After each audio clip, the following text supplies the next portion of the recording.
Years ago, I remember back in the 70s, they had these spiritual gift tests. They don't have anymore because they don't work. And I remember as a teenager, I took a spiritual gift test to find out what my spiritual gift was. And the only thing it came up with was that I had the gift of martyrdom. Oh, great. Martyrdom. You get to die for Jesus. That's great. That's the gift you only get to use one time. And it's over. And you only get to use it on the last day of your life. What kind of gift is that? I could have taken 1,000 tests and I would have never known that I was good at teaching. Why? I'd never done it. I'd never even tried it. And one day somebody asked me to fill in for some youth Bible study, and I go, okay, I'll try that. And my knees were knocking, and I was scared to death. And I planned a 5-hour sermon, and it was done in 4 minutes. And and I go, well, what do you guys want to talk about? Anybody read Mad Magazine this week? Or and watch me nay. Here we go. So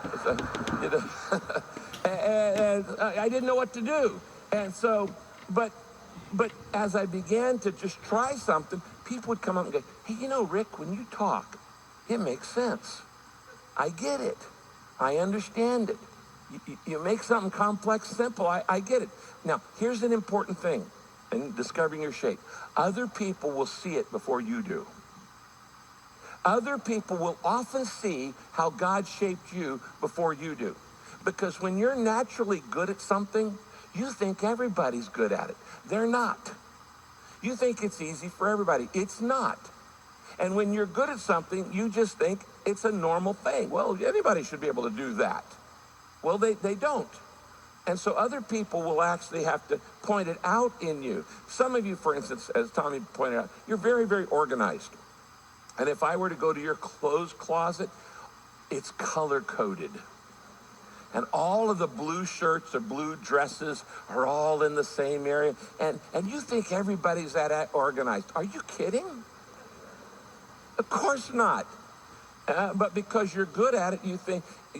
Parents, one of the most important things you can say to a young person is, you know what you'd be good at? Not telling them what you want them to be good at, but saying, you know what you're good at? And it releases people. We have to experiment, and oftentimes other people will see it before you do. Which, by the way, the fastest way to discover your God-given shape is get in a church. Because other people will see it in a church, and particularly in a small group. And as you talk in a small group week after week, people go, you know what you'd be good at? And it'll come out there.